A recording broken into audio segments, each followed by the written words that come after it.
Miles Loeffler, our athletic director. Miles, it's really been a pleasure to work with you for the past 13 years since I've come to Martinsville High School. You've always been the guy to make sure that our sports programs at Martinsville have been run successfully. You've always done the job no one else has wanted to do. You've done the job that no one has known how to do. You've always done the job that no one has had the time to do.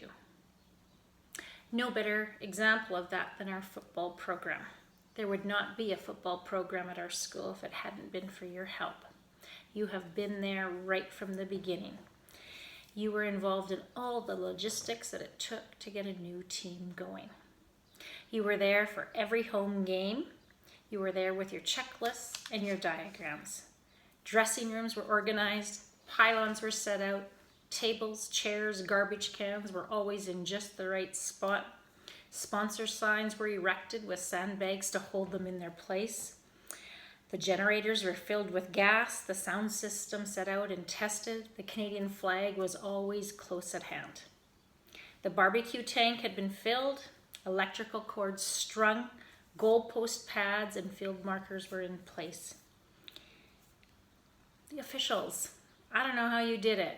Even when there were no officials to be had, you always made sure there was officials at every game. And at the end of the season, they were paid. When we didn't have our own field, you were there to organize the 5 truckloads that it took to haul everything from Martinsville High School to Gurnansky Field. When the game was done at like 6:30 and the players and the coaches left the field, you were there for the onerous task of putting everything back in its place. Parents would help haul it all back to Martinsville High School, but you were there to make sure it was put right in the correct spot for the next game. You never left the school until the job was done. The doors were checked and the lights were shut off, and then you walked out.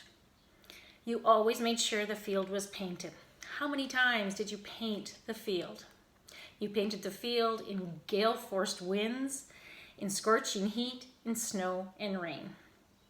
You had it down to a science.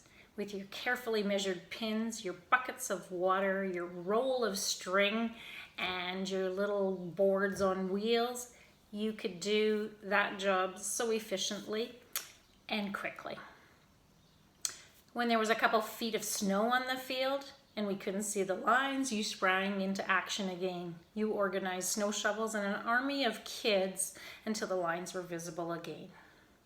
Wilson Field, yikes. I get the shakes when I think of that field.